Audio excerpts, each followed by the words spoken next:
Okay, so this is Kettering page A15, patient assessment. I'm on point number 12. Accessory muscle activity. These muscles are used to increase ventilation during times of stress, increased airway resistance, and decrease compliance. Normal muscles of ventilation. Diaphragm, external intercostal. Exhalation is normally passive. Accessory muscles of ventilation. Internal intercostal, scalene, sternocleidomastoid, pectoralis major. Abdominal muscles are oblique, rectus abdominis, etc. Indicates increased work of breathing. 13. Muscle condition. Hypertrophy, increase in muscle size of accessory muscle occurs with COPD.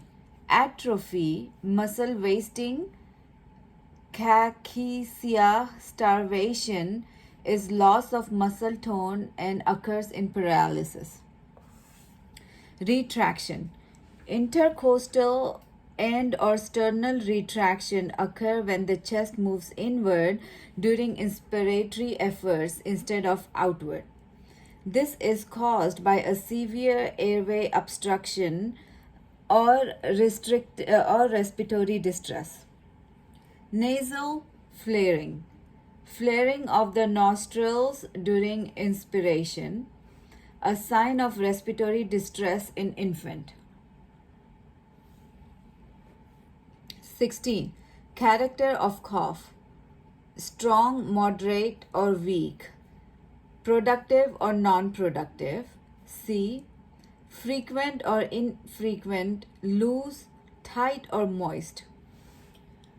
A dry or non-productive cough may indicate a tumor in the lungs.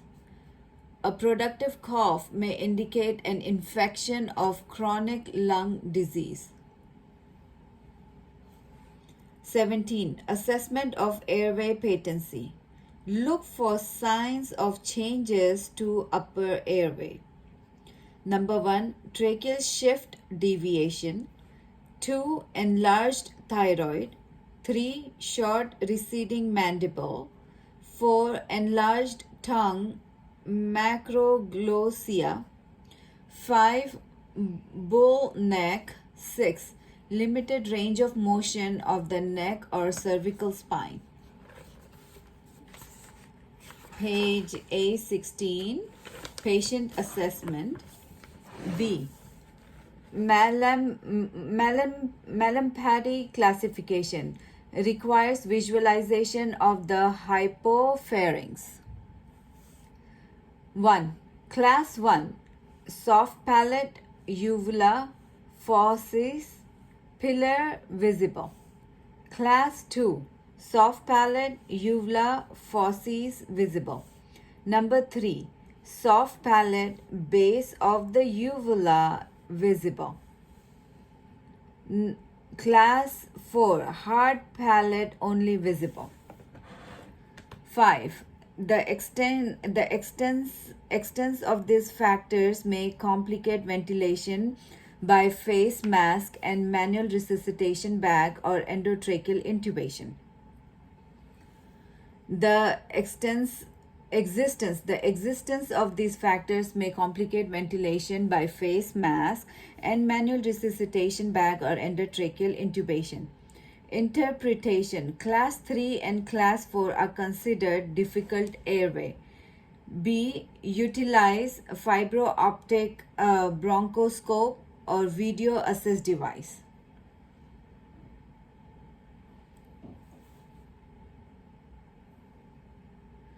B. Assessment by palpation. What can you feel? Pulse. Number 1, pulse. Pulse rate, heart rate, how fast the heart is beating per minute. Number 1, normal is 60 to 100 per minute. Tachycardia greater than 100 indicates hypoxemia. Anxiety, stress, recommend oxygen therapy. Bradycardia less than 60 indicates heart failure, shock, code emergency. Recommend atropine. A change in heart rate of more than 20 beats per minute is an adverse reaction. Stop the therapy, notify the nurse and doctor, and record the event. B. Pulse rhythm, regular or irregular. Any change in the rhythm is indication of further monitoring. Pulse rhythm, regular or irregular. Any change in rhythm is indication for further monitoring. Pulse force, strong, bounding or weak, thready. Pulse force, strong and bounding or weak and thready. Paradoxical pulse or pulse paradox. Pulse blood pressure varies with respiration, may indicate a severe air trapping, status asthmaticus, tension pneumothorax, cardiac tamponade. Tracheal deviation. Palpation may be used to determine tracheal position. To determine tracheal position, place the index finger into the suprasternal notch. Compare the space between the left clavicle and the left border of the trachea. Causes of tracheal deviation. Pulled to the abnormal side towards the pathology. Pulmonary atelectasis, pneumonectomy, and diaphragmatic paralysis. Pushed to the normal side, away from pathology. Massive pleural effusion, tension pneumothorax, neck or thyroid tumor, large mediastinal mass. Number 3, tactile firmness. Vibration that are felt by hand on the chest wall. Subdivision of tactile firmness include 1. Vocal firmness, voice vibration on the chest wall. Pleural rub firmness, a grating sensation felt on the chest wall due to the roughened pleural surface rubbing together. Rhonchal firmness,